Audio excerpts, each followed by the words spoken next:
Hello, ladies and gentlemen, and welcome to the With Chinese Characteristics podcast. I'm Natalie, I'm Cherrie. and together we talk about topics with Chinese characteristics, the politics, the people, the things, the history. The Sure, history. You could just say the history, Cherry. I'm trying to. You don't have to mouth it off the side of the It's microphone. your introduction. Yeah. Okay. Oh, wow. Yes. What an honor. So speaking of topics with Chinese characteristics, what is our topic today, Cherry? Our topic today is what's the deal with Chinese parents? What is the deal with Chinese parents, Cherry? Oh, where do I begin? Well, so I wrote a small introduction and I'm going to read it. Okay.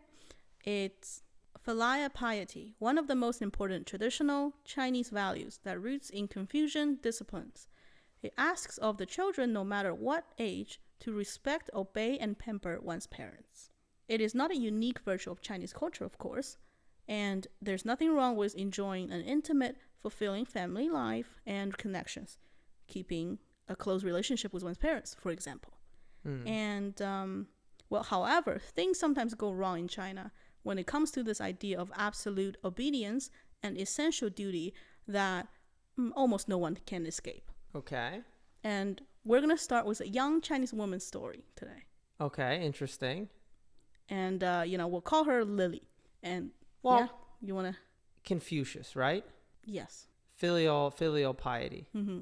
Just a weird question because we talked about this in one of our earlier episodes. Mm-hmm. The first Chinese emperor, Qin Shi Huang. Qin Shi Huang, he didn't like Confucius, No. right? So Confucius was older than the Great Wall, Yes, he was. right? Yeah. So Confucius is older than the Great Wall. And one of his big things is social structures and how people fit into society and roles and all that. Yeah. But Qin Shi Huang, Qin Shi Huang. Qin Shi You can just Huang, call him the Qing Emperor. Qing Emperor, didn't Make it like easier him for you. and burned all of his books. So did he not like filial piety?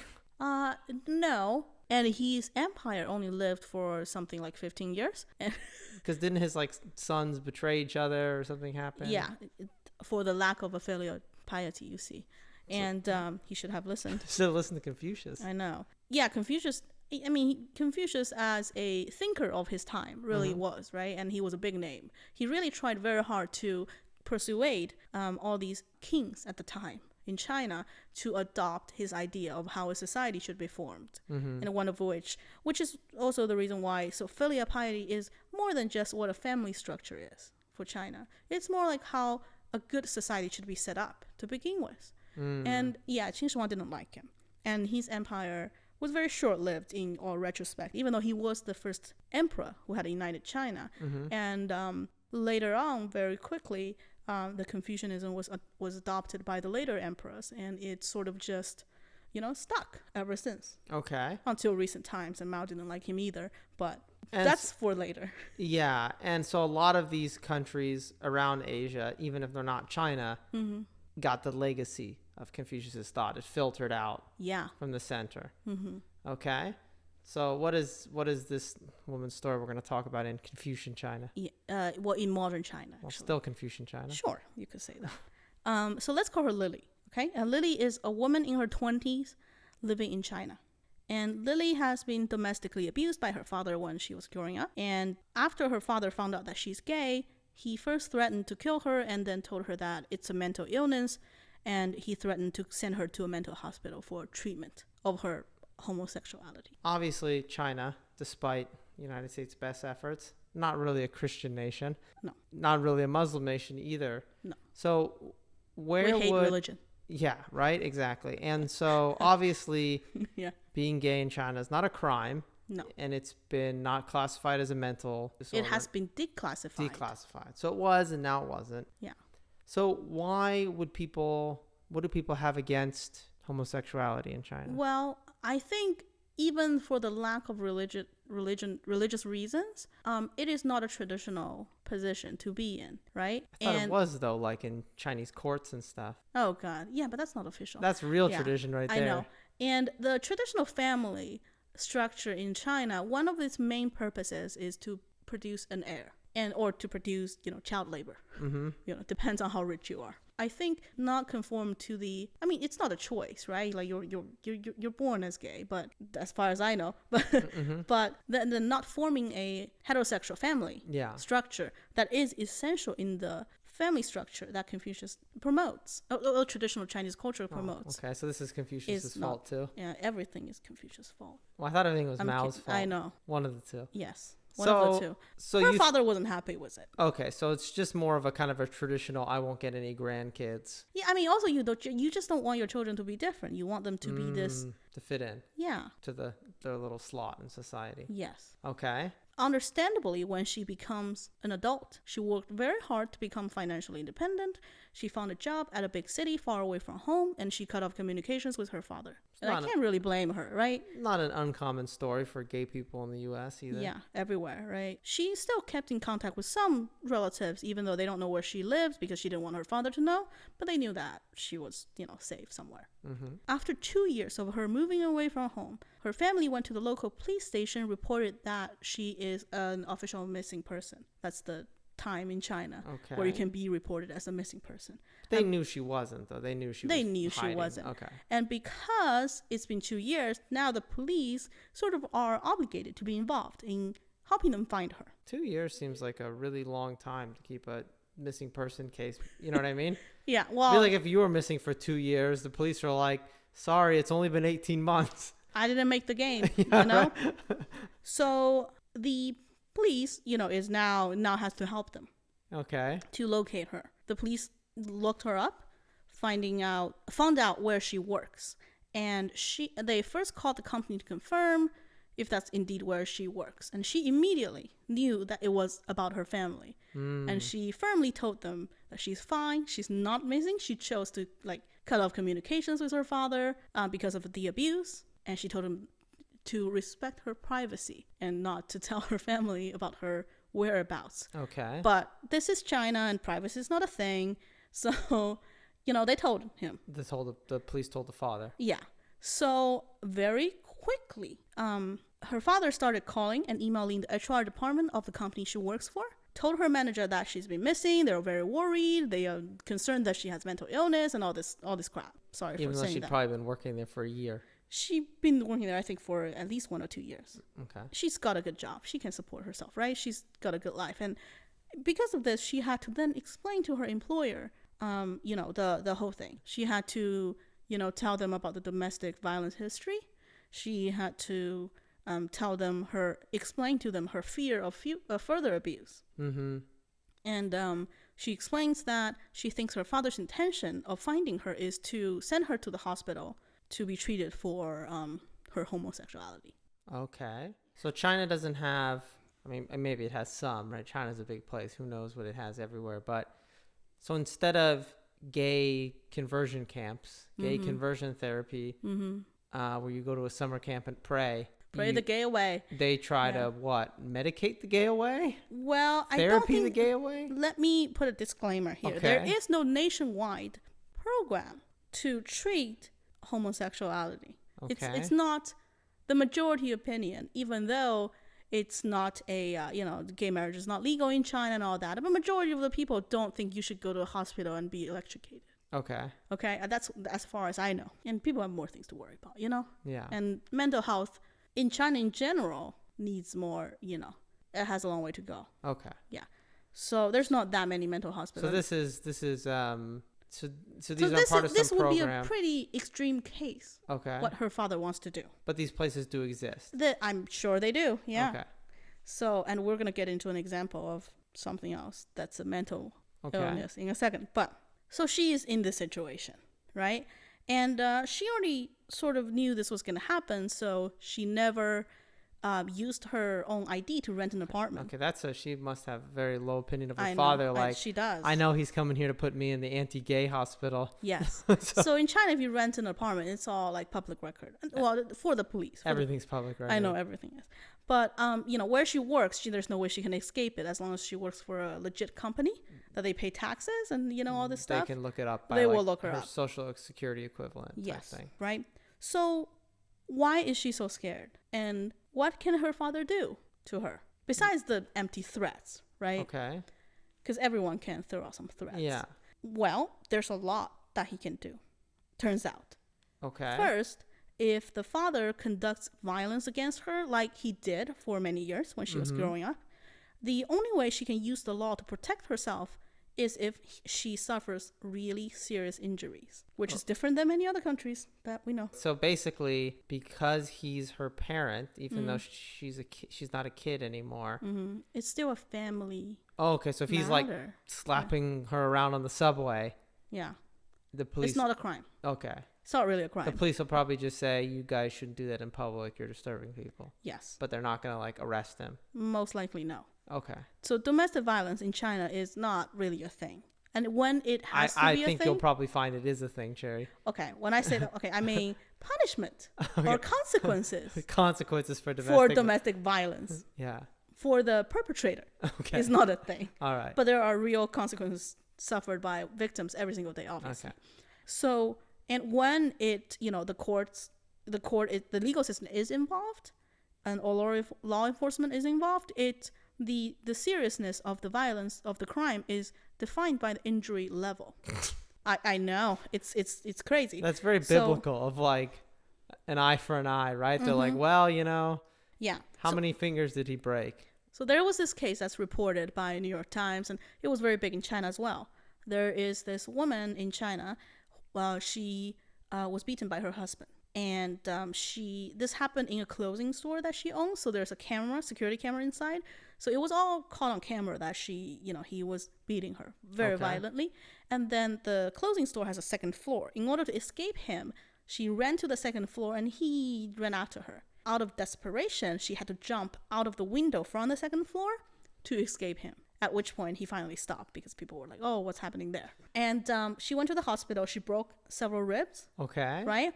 And that's serious. That's a serious injury. Well, you would think, it is. And the court goes, yes, it is. However, the injury that's caused by jumping off the second floor has no... Yeah, it's not caused by her husband. Okay.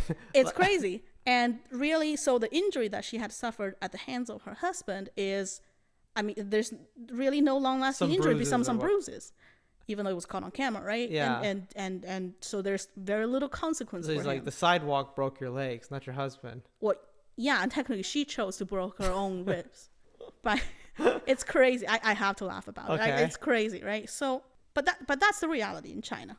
Okay, so basically, he could drag her into a car or subway, and people are gonna go, so it happens between spouses, right, and married couples, or sometimes even boyfriend girlfriends, and then it also happens to children, in this case adult children as well.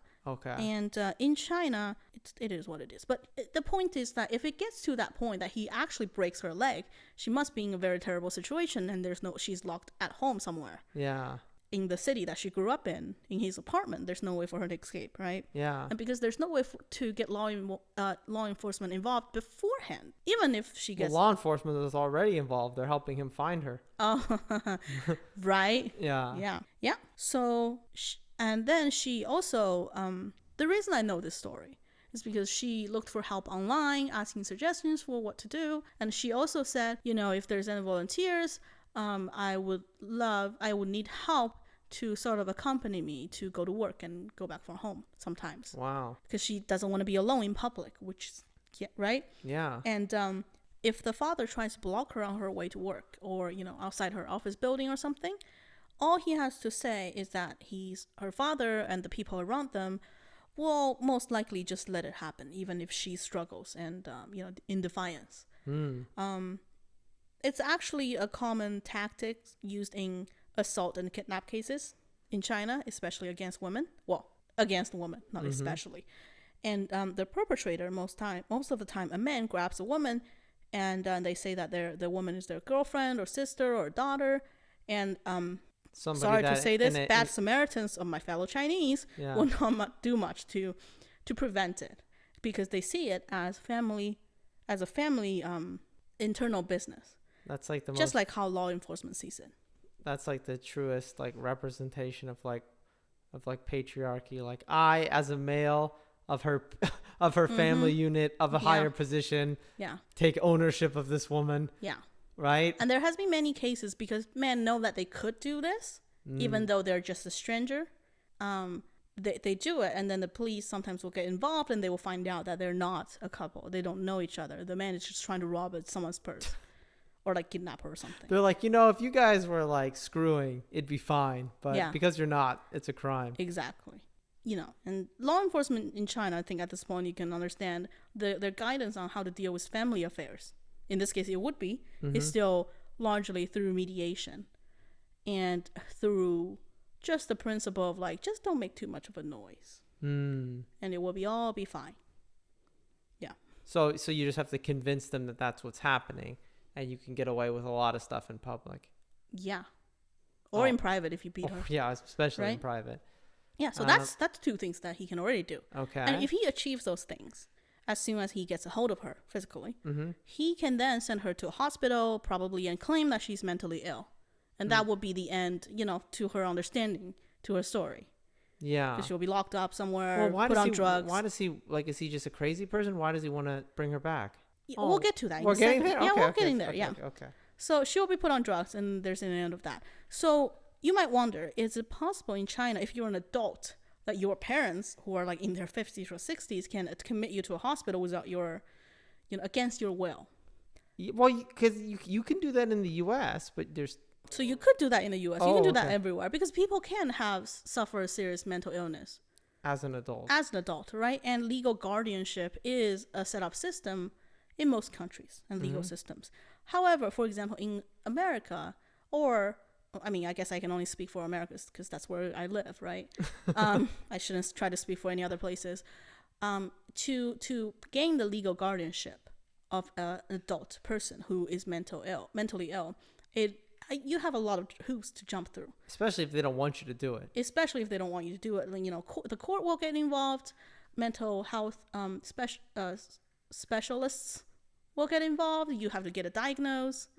A lot of things, a lot of papers to sign. It's all official, and there's a record of it all. In China, it's sort of like you drive you make up an excuse and take your children to a hospital, and you tell the doctor that like they're crazy.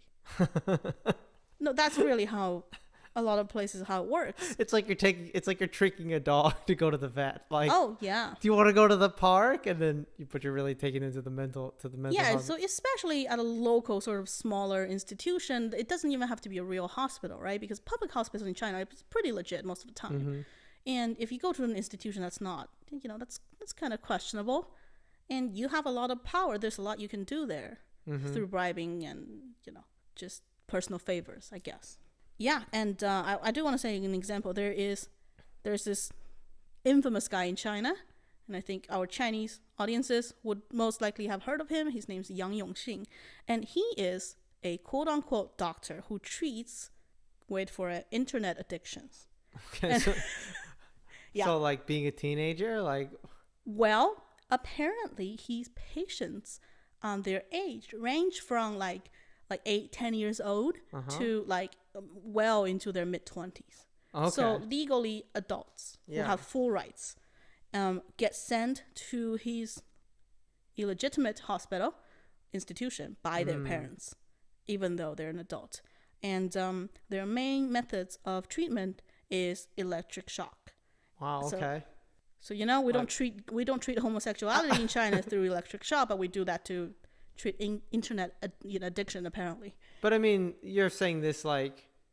I'm saying adults get sent to that school. No, I know, but when you say internet addiction, I mean, this isn't like a real diagnosis. No one has. No, it's not. There's no diagnosis of the state. It's more like, oh, my child is going through puberty, or like in their 20s that they have their own mind and they don't want to listen to me anymore. So let me do this and to beat them into shape. Okay, so that's the kind of place you can end up that your parents can kind of drag you to, and once you're in there, they're not going to let you leave. Okay. Yeah. So that's just some of the things that he can do. But so why? I mean, is this just an oversight? Why are Chinese parents allowed to do this? Well, the easy answer is the lack of individual rights. Okay. Right. That's an obvious one. The lack of privacy to begin with, to get her in this position, to begin with, even after she spent all this effort trying to get away from this toxic situation. Yeah. But wait for it. the reason that, well, one of the reasons she actually might not have much legal argument for not contacting her father, which is also part of the reason why the state goes, oh, the parents can do these things. More like the state doesn't want to say the parents cannot do these things. It just doesn't stop them. Doesn't stop them. Is because in 2013, China released a law called Protection of the Rights and Interest of Elderly People. Okay. And it has 9 clauses that lay out the duties of children and their obligation to tend to the financial and spiritual needs of the elderly. Spiritual needs. Okay. When you say elderly, do you mean their parents? Their parents specifically, or their grandparents. Okay. It goes beyond generations, and so children should go home often to visit their parents. The law said, and occasionally send them greetings. Companies and work units should give employees enough time off so that they can make parental visits. Okay. On the same day, the new law went into effect. So this was in 2013. A court in China ruled that a young couple had to visit the wife's 77-year-old mother who had sued her daughter for neglect. Okay.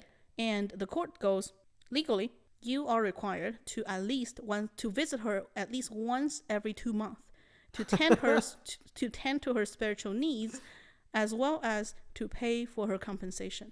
Okay. On the one hand, you think like, okay, I can see, you have laws, you got to pay for your kids. You could have laws where you have to take care of your grandparents. Mm-hmm. And also that, you should see your parents, right? But I mean, what it becomes a law. It's a little bit different if it's the law, right? Mm-hmm. Yeah. Okay, so it's the law, but also, like, what if your parents toxic? Like the first lady, like... Well, you're unlucky. Okay, so there's no, like, restraining orders or anything? No? Well, okay. Okay. I'm sorry. So, last year, okay, China, for the first time, introduced the concept of a restraining order in cases where, domestic violence between spouses that exists. And it's not that easy to apply for it. Some people did successfully get it. And I think they're trying really hard to make it into more available resources for people everywhere in China. However, you can't do that to your parents, legally speaking.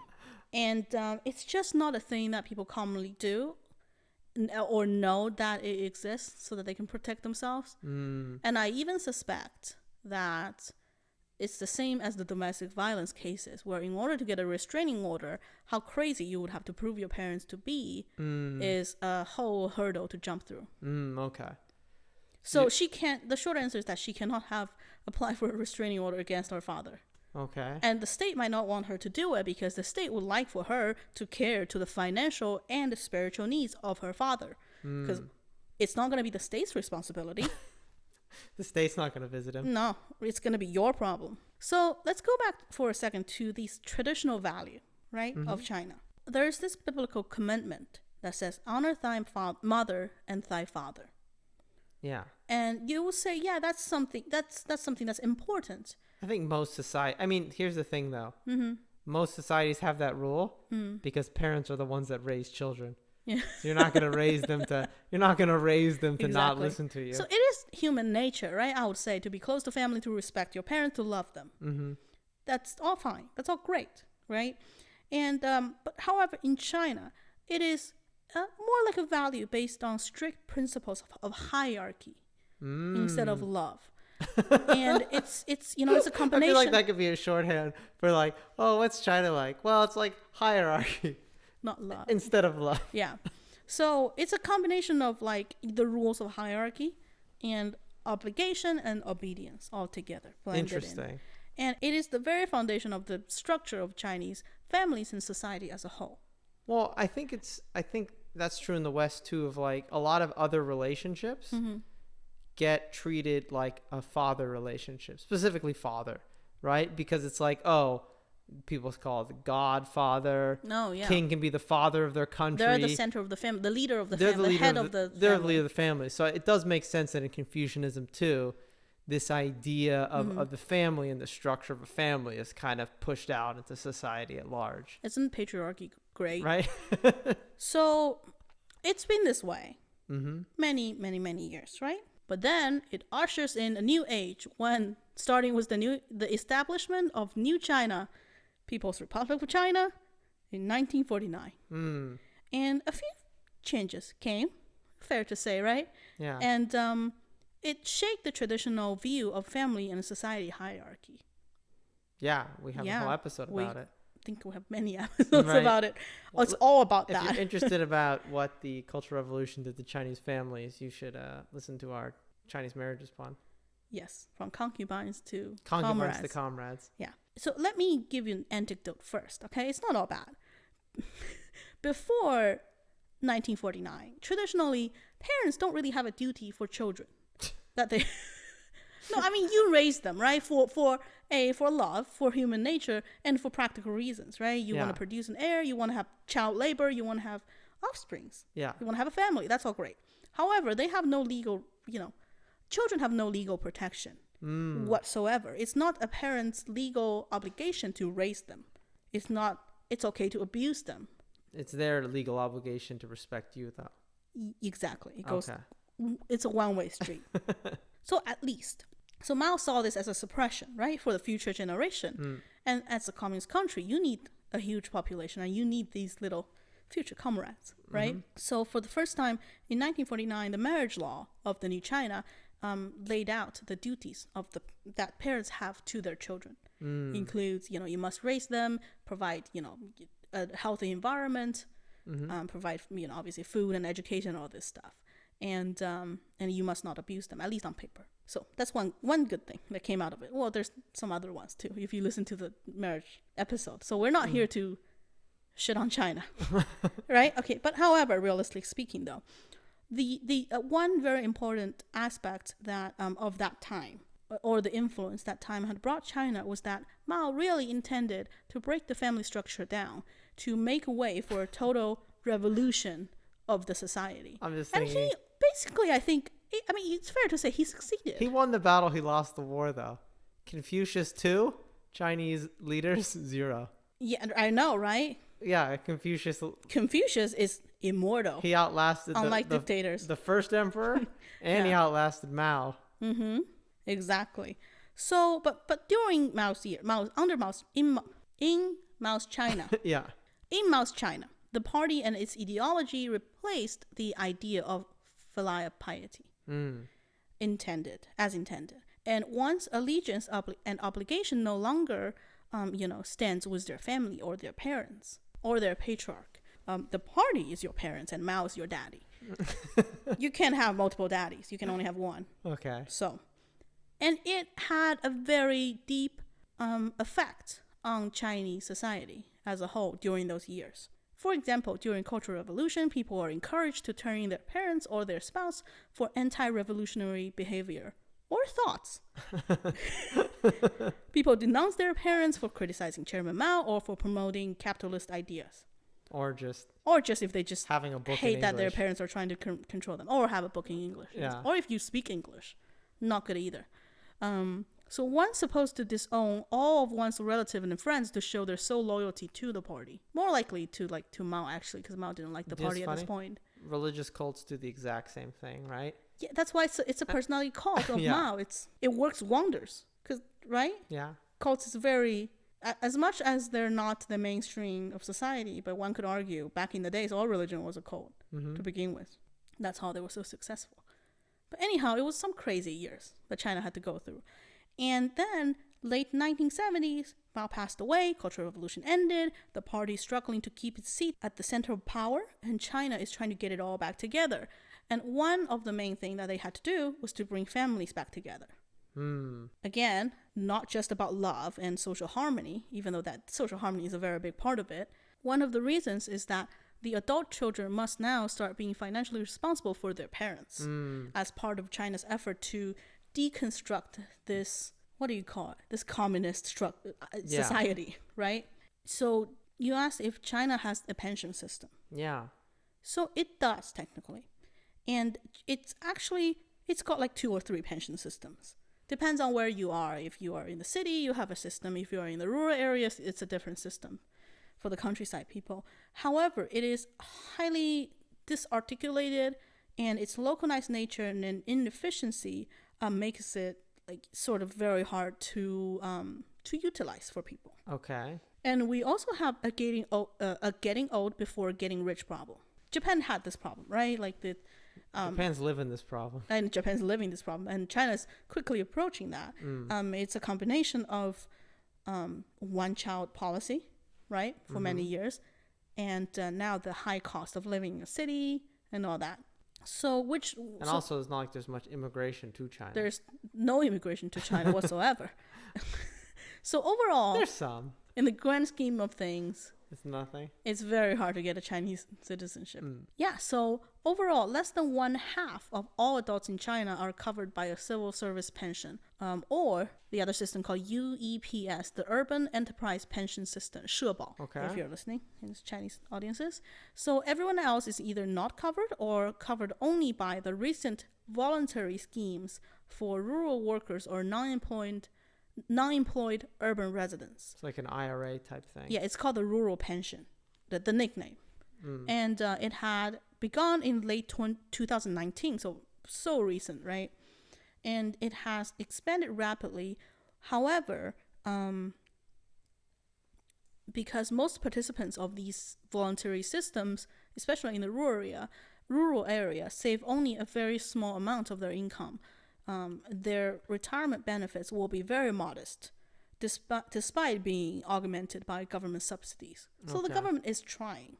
Yeah. Right. Because you do have a problem of feeding this population and the senior citizens. However, it's nothing like Social Security of America. So it's just it's not that much money. And it's free if you have their kids do it. Yeah. No. Exactly. You don't have to give any pension. Yeah. If their kids go to jail if they don't do it. Exactly. So you got to keep the kids around, right? And be financially and like sort of emotionally tied for their parents, which makes it easier for them to be responsible for them. And legally tied. Or they are legally tied. There's no way to legally untie yourself. And this law is so important that that China even lays out that grandparents are responsible for grandchildren financially, and grandchildren are responsible for grandparents financially. Oh, wow, okay. And if you have younger siblings, for example, if you're an adult and if you have younger siblings and your parents pass away, you are responsible for your younger sibling. Okay. Which I think is not really the same case, at least not an enforced system in some other countries. I mean, okay, again, America, I can't speak for any other country.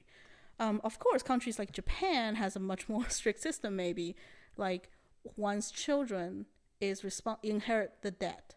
And I looked it up. At least in China, you don't inherit the debt unless it's being used to pay for your college tuition.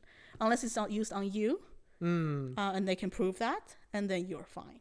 Yeah, no, so I know that's always a plot point in anime of like, oh, my father was a gambler, and then they forced his debt on me or whatever. Yeah. But I guess in China it's like the U.S. where it breaks at death. And I was kind of laughing to myself because I was thinking like, man, one-child policy is really rough. Because imagine it's like you're two people getting married, both of your parents are invalids and they can't work, and you have to support them, and then their grandparents too. Yeah. So you have like 12 people that you have to take care of. Yes, no, that's exactly what it is. And interestingly, though, there's also a reversed effect of this one-child policy as well. Okay. So in China, the great economic growth of the past 30 years, that's the glorious story that we all hear and gets promoted everywhere. And the reality is that yes, people's standard of living has improved dramatically, but the cost of living has also improved dramatically, especially in urban areas, which is where most of the Chinese population resides, right? Okay, so one way to calculate, to reflect on the living expenses of urban residents is by comparing the average house price to a average household income. Okay, yearly.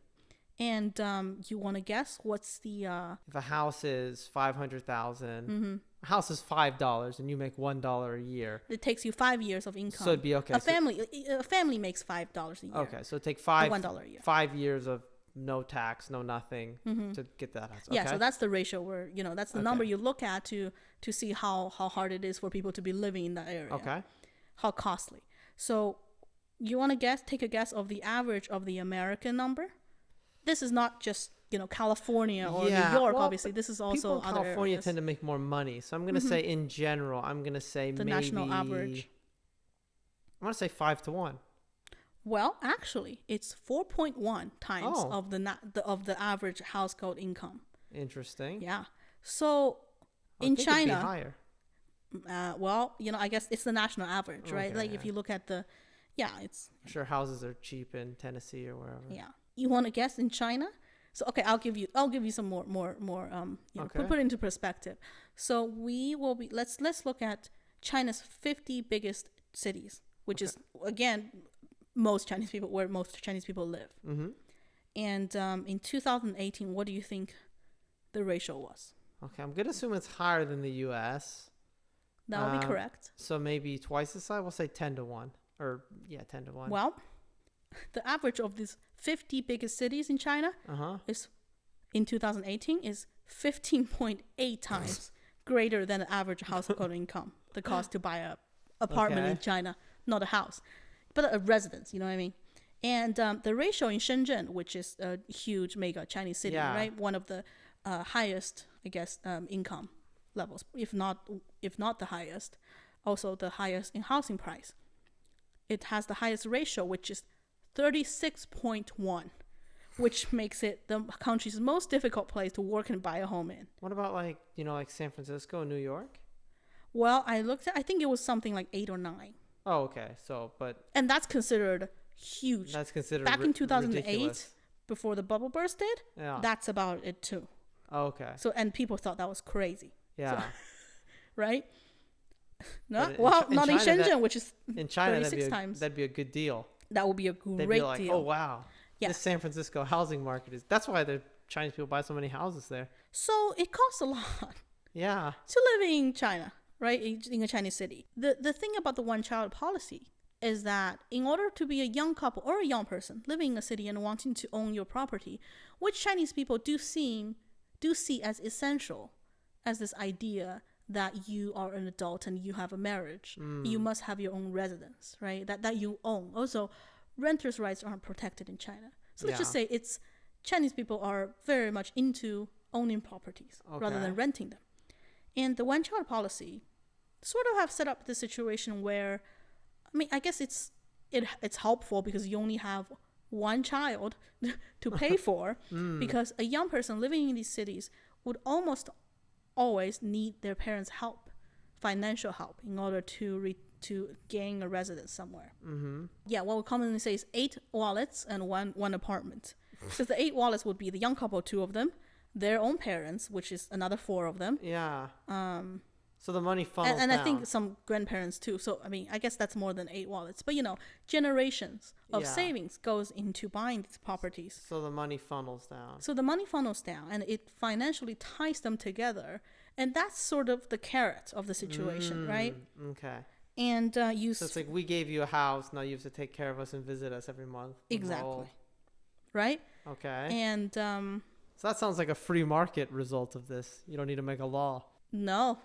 So that's the carrot part of it, right? That just naturally happens because of the high housing bubble, housing price and all that. But then the close family structure means that the parents will be more willing to contribute to the children's property purchases. Yeah, and they know they're going to get something in return. They know they're going to get something out of it, right? Yeah. So that's the carrot and the stick. The stick is the law. The Chinese the carrot is the financial incentives the other way around. Yeah. We're not here to say that Chinese parents are bad people, because obviously they're not. And some of them are. And in every country, right? Everywhere in the world, there are crazy people. Yeah. And there's always going to be a portion of the people in this society where they might act like this Lily's father. Yeah. The law should be the protection of the weak. The law should be the protection of those who could be taken advantage of. Yeah. Obviously, I'm not standing here and saying American law is always that, because it's not, right? And a lot of places it's not. Well, it is though, right? Because it's saying. But at least that's the idea. It has decided who is more weak, who is more deserving, and it's the parents, because it's basically saying like. Yeah, obviously there's going to be some crazy parents and they're going to take advantage of their kids, but for the the overall social harmony, yeah, it's not something that we're going to tackle. Yeah, and obviously kids are more revolutionary, for lack of a better word. Kids are more likely to be involved in political movements. You mean younger people? Yeah, younger people than parents, right? The older generation. Than the older generation, yes. Right? You know, it makes sense that if you want to stop that kind of stuff, you just shackle them to their parents more tightly. Well, yeah, otherwise you go back to having red guards. Yeah, exactly. I mean, that's not... No. Yeah. Okay, that just sounded like I'm all for it. No. I'm not. But that's the argument against it, right? That's the rationale. That's the rationale, you know, for it. And the other thing is in China, because due to the lack of human rights, that's just individual rights, right? Personal rights to privacy in this case, right? Rights to make your own decisions, rights to protect your other rights. It's all very frail, right? Yeah. And if you enhance it to protect, for example, people like Lily from her parents, you got to protect it in other aspects of society. And that's a slippery slope to revolution. Yeah. And they don't want that. Well, when I say they, I mean the government. Imagine if you're in China and you put your kids up for adoption, and then when they're 18, you came after them from the family support law. Oh, you want me? Okay, I can talk about this all day. Okay. How long are we into this? No, seriously. We got time. Okay. So, baby girls. Yeah. Get killed off, or aborted. Yeah. A lot, right? But many other times in rural China. But it's also, by the way, illegal to check the sex of the baby. The in doctors China, they had can't tell you. Yeah, they had to make a law about it because what India's people do. The same way. Well, it's a good law if you know. You know what I'm saying? It's So I mean, it's not all the parents. If the society is set up to discriminate, discriminate against families that have girls and they have no other legal protection. It's not like, I'm not trying to say it's all people's fault.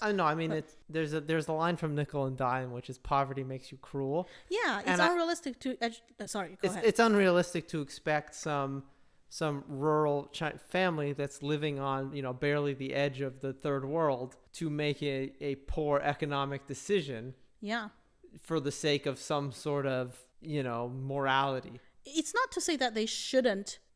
Also treat their daughters equally, but they're living in that reality. They're living that reality, and to trying to convince these individuals to do the right thing, you might help a couple of them, but it's not going to bring lasting change. Does that make sense? Because it's so many things that go into it, and if the law doesn't change, if the society doesn't change, then that's just symptoms of it. Yeah. Anyways, without going too deep into, and I'm like nobody can see those hand motions you're making. I'm like making a speech. You don't about even know something. what hand motions you're making. Okay, so where was I? Oh yeah. So people would abandon their baby girls, and when you say put them up for adoption, not a thing in China. Put them on the roadside. So China has no social workers, people. Okay, there's no social workers, and if you abuse your child, no social worker is going to come and take them away and put them up for adoption or foster care. Okay. And as problematic as foster care system can be, right, in America, it still exists, at least not a thing in China.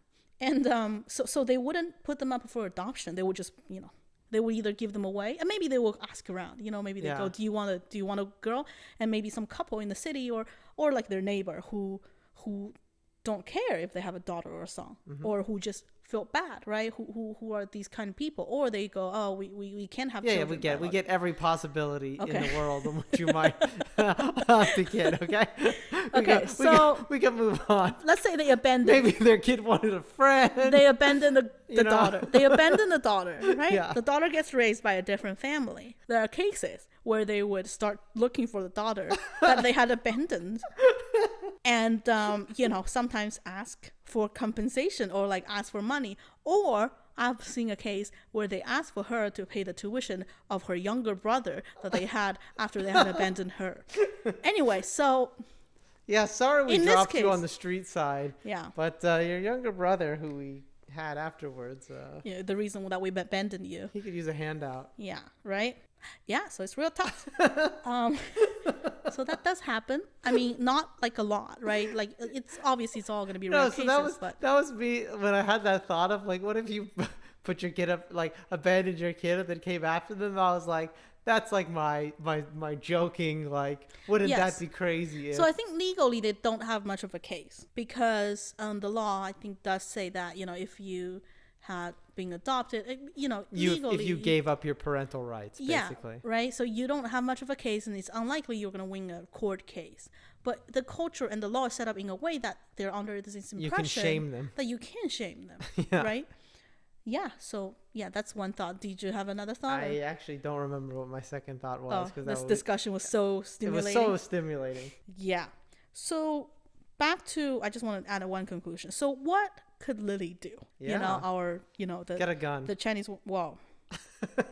So she can't do anything. As long as she wants to hold a normal job in China, that's not like an underground cash deal. She's going to be in the system, right? And that information will forever be accessible to her family because there is no legal way for you to separate your relationship between you can't disown your parents like legally. Okay. And the parents, I mean, she can probably always like explain to the police officers at the police station, right? They may understand her. Yeah. But most likely what her family's going to do is just going to keep going to different police stations and say that, or once in a while to hope to run into a different police officer. And why would the police officer help her? Or right? bring the police from her hometown. And it's their legal obligation to help them find her. Yeah. So they're always going to find out where she is. And because of the lack of legal protection over domestic abuse and all this other stuff, the law is not on her side. Also, she might be obligated to start paying for him very soon. Yeah. Which she doesn't want to do. And I don't blame her. Right. Yeah, I don't blame her. So her conclusion, which she had told many concerned, internet friends, netizens, that she's going to have to leave and immigrate to a different country. It's not because she doesn't love China. Mm-hmm. It's not because she thinks the moon in another country is rounder. Okay. That's the Chinese saying. I guessed it was. Yeah. Either that or it was just a very awkward phrasing. No, it is. I'm not making this up. Okay. No. Sometimes I make things up. Yes. Sometimes I tell you there's a Chinese saying. It's actually just my saying, but wisdom of the Orient. Yes. So, so she's like, that's what I'm going to have to do. I have just accepted the reality and I'm trying to figure out how to do that. Yeah. And God, she has to give up her whole life, right? And just... Yeah, I know, that's interesting because I mean the thing is it's not unheard of in places, right? That kind of control with family units. Oh, it happens kids, everywhere, right? Yeah, it happens everywhere. But obviously, in a lot of these places, like once the point happens where police get involved, where there's a legal system, usually that takes over, right? And then kind of once it's brought into the light of day. But in China, it's like the legal system gets involved. They just go, yeah, it looks fine here. Everything checks out. Yeah, she has, in her case, right, which again is obviously an extreme case, but after exhausting every every avenue of help, possible legal help, possible help from the society, she still has to move. And obviously she's an edge case, right? She's a very extreme case. Very extreme case. Yeah. And we're not saying that Chinese parents are bad because I actually sometimes do think this close family relationship, helps people to make them happier. I think it has advantages. Yeah, and I think, for example, I'm not saying this is good or right, but Asian kids in America, for example, right? Their parents are, I think, more likely to help them with their college tuition, which helps them to not graduate with a lot of debt, right? Coincidentally, they're the kind of people who are going to be real upset if Joe Biden gets rid of college debt. You're going to be hearing about it. I have heard about it. You're going to hear about it. Do we know how much we paid for your cousin's tuition, right? And they're just going to get it for free. Yeah, right. What's that said? No, I get what you're saying. I mean, no, I don't think any higher percentage of Chinese parents are monsters than anywhere else. Mm-mm. But the government basically had to make a decision because obviously you're always going to have some whatever way you turn a dial on any issue, you're going to affect some people more than the other, right? And I think they just made the decision after the Cultural Revolution, like, you know what? I'm with management. I'm with the parents, right? I'm with management. But the government basically said, like, we're with management. If parents want to beat their kid, if they want to take them to the mental addiction camp, whatever, because there's not much we can. That's not our priority. Because there was one time in Chinese history where we supported kids over parents, and it's the Cultural Revolution, and we can never let that happen again. So in kids' court, the kids always lose. In kids' court.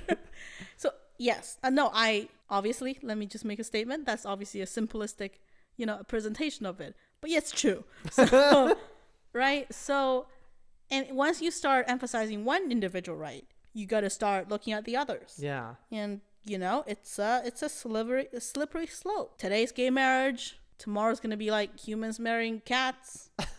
It's all very dangerous. I'm being sarcastic if you can't tell. I thought you were going to say democracy, because that would be more concerning to the Chinese government than humans marrying cats. I know, but that's the argument against like gay marriage here, Mm-hmm. Like it's a slippery slope. What else do they want tomorrow? Like crazy. Yeah. Well, everyone love your parents, and parents love your children, right? From a distance, if you're listening to this in 2020. Yeah. Please don't go visit your family for Thanksgiving. God, the holidays. Unless you're living in China, because no more virus in China. Well, good for you, No, I'm sincerely saying, if you live in China, good for you. You don't have to worry about coronavirus at the moment, right? We do still. And, maintain a happy family life and, support each other. But I don't know. Don't be a jerk. There we go, everybody. Don't be a jerk. Yes. It's all a therapy session. It's all a therapy session. So anyway, thank you for listening, everyone. And I hope you all have a nice day. See you next time.